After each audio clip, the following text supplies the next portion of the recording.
Hello, I'm Phil Svitek, 360 Creative Coach, and this is my vlog where I highlight my journey and extract various lessons that I'm learning as well as the ones that I'm applying to my creative pursuits as well as life in general.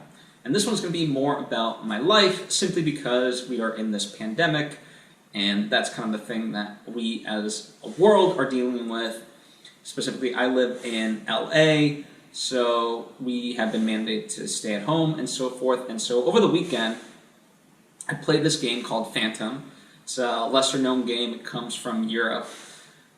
And I played with my friend Ian because he has the game at his house and I have the game at my house. And the overall point of the game is to, there's essentially one, robber, or the Phantom if you want to call him that. And then there's 5 cops that are trying to get this robber. And I'm going to show you the game board. So essentially, you move around in a fake city, and every so often, the robber reveals his location on the map. And then, a couple turns go by without the cops knowing where the robber is. They only know his possible locations based on his modes of transportation. So he can move about via, taxi, tram, carriage, boat, and so forth. And every time he does, he has to pay a token. And so that's how they can kind of guess where he's at. And the reason I'm explaining this is because as I went through the game, I ended up winning the game against my friend Ian. To win the game, you have to go 24 moves without being caught by these cops. And usually it's a very hard thing. And the longer I think about this game, the more it's just a perfect metaphor for life. Not, of course the game itself, but I'm talking about our game specifically with Ian. And that is because there was a point in which I revealed myself, and then I had another move, and I could have easily won this entire game by just avoiding him. But I wanted to do something fun, something I'd never done before. Which is to take the boat, the boat kind of definitely reveals where you are on the map, but I've never actually in this game used the boat. So I wanted to do it, and so I did. And for all intents and purposes, Ian could have beaten me with this one single move. In hindsight, it could have been the dumbest move I've ever made. And I knew this going into it. I knew it would have put me at risk, but I was like, let me just have some fun. I know I can win the game, but I'm just gonna, what's the point of playing if I wanted to try things out.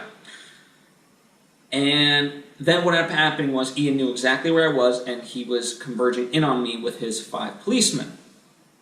And there was a point at which he said, okay, I've got you now.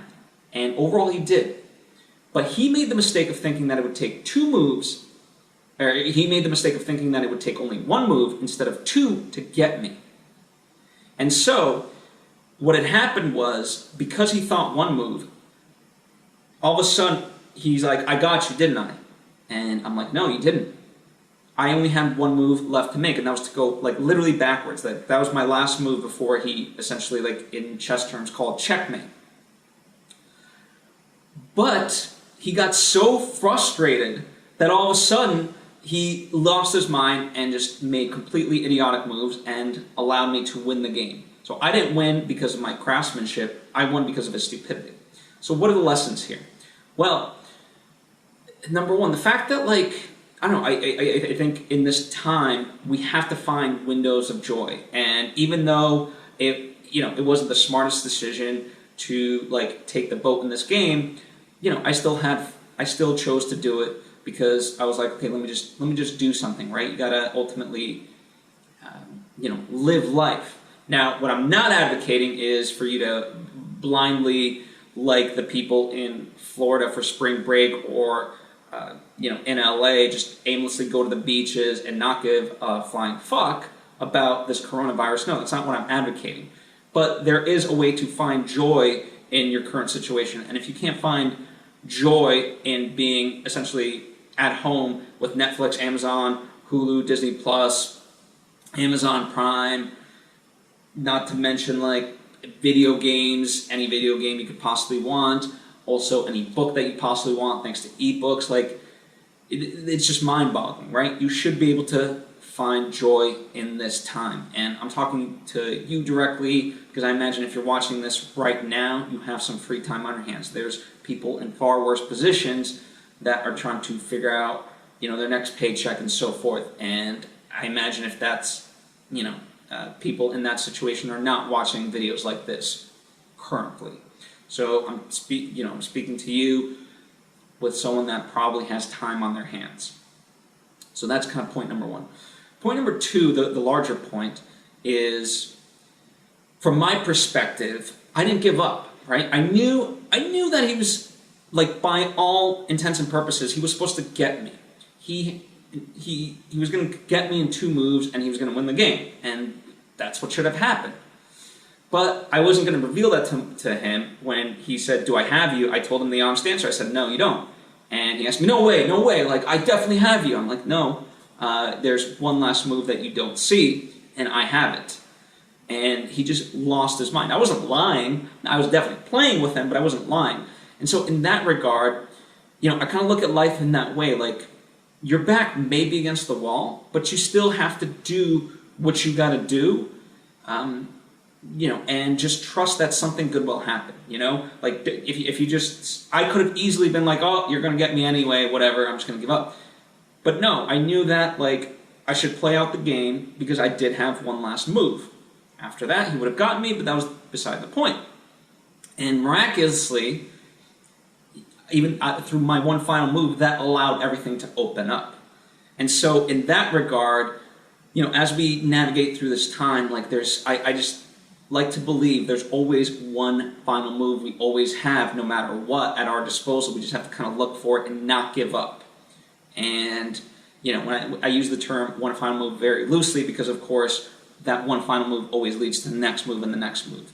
So we always have a step to take, even when we think our backs are completely against the wall and we don't have anything left. Well, we actually could. We just have to, play out the game and see it through that lens. Now, on the flip side, for my friend Ian,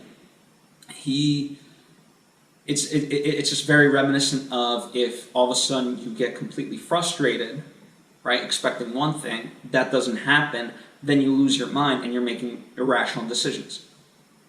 I didn't win. He beat himself. He made completely the wrong choices rather than just continue on and being level-headed because he just was flippant. And so in that respect, as we navigate this pandemic, it's very important to remain calm. Cooler heads must prevail and things of that nature. What used to work before, you have to get back to that. You can't abandon those things. And, to my first point, like, you still, even in these circumstances, you have to find a way to live life. I understand that it's far different, and you're not used to it for the most part, but, we can't just not do anything. We still have to be human beings and live out our lives just in a different way.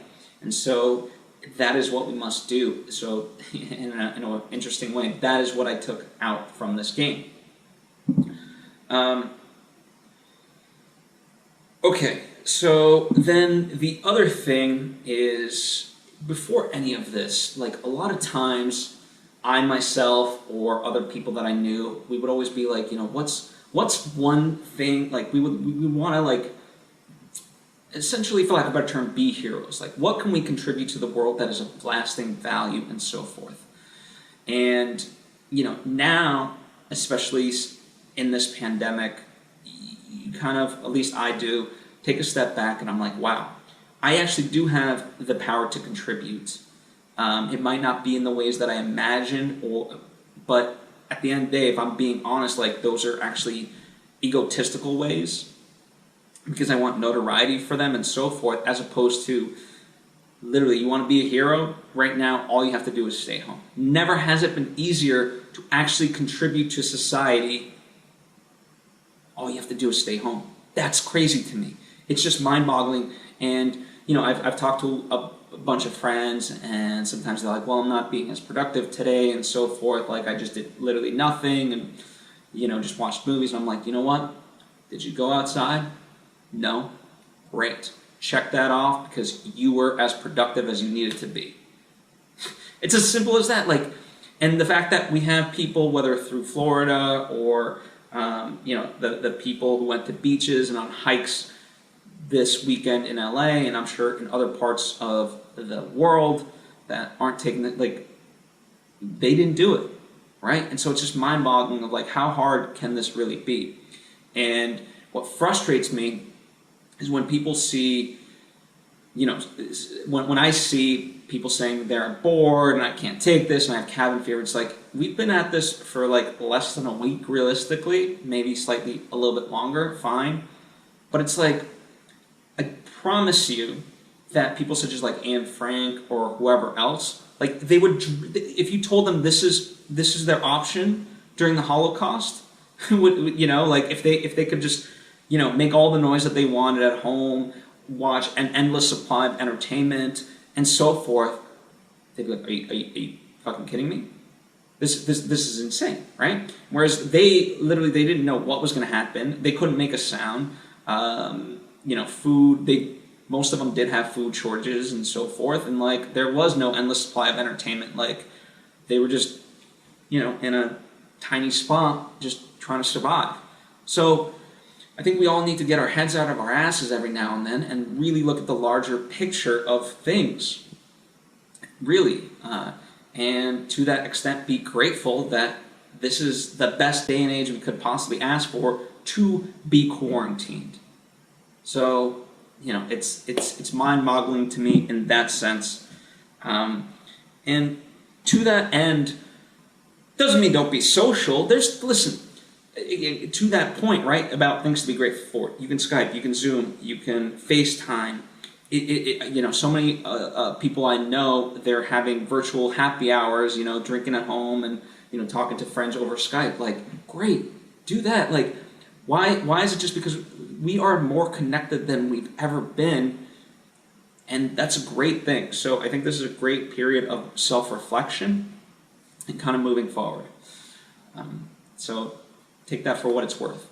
As far as the creative projects, you know, the one thing that I've been trying to do as much as I can, although I haven't, just time-wise, been able to, which is fine. But I've been trying to work on the script for my second feature, and you know, I'm trying to kind of like a Nolan-esque type of movie where I want to play with, you know, time and space and so forth, and kind of cut back and forth. You know, I was trying to do that and whatever else, and that's a very difficult task. And I don't know what Christopher Nolan's writing process is, or for most people's process in that vein. But what I kind of am doing now is I'm literally gonna kind of outline and then possibly write out like at least a bare bones script, maybe not like the full script, but at least like enough of a script of a linear version of the story from start to finish, including certain scenes that otherwise might be mundane, that I know like there's 99.9% of a chance like these are going to get cut, that will never end up in the movie, but I'm going to do that anyway, so that way I have a clear vision of the linear timeline of the story that I'm trying to tell.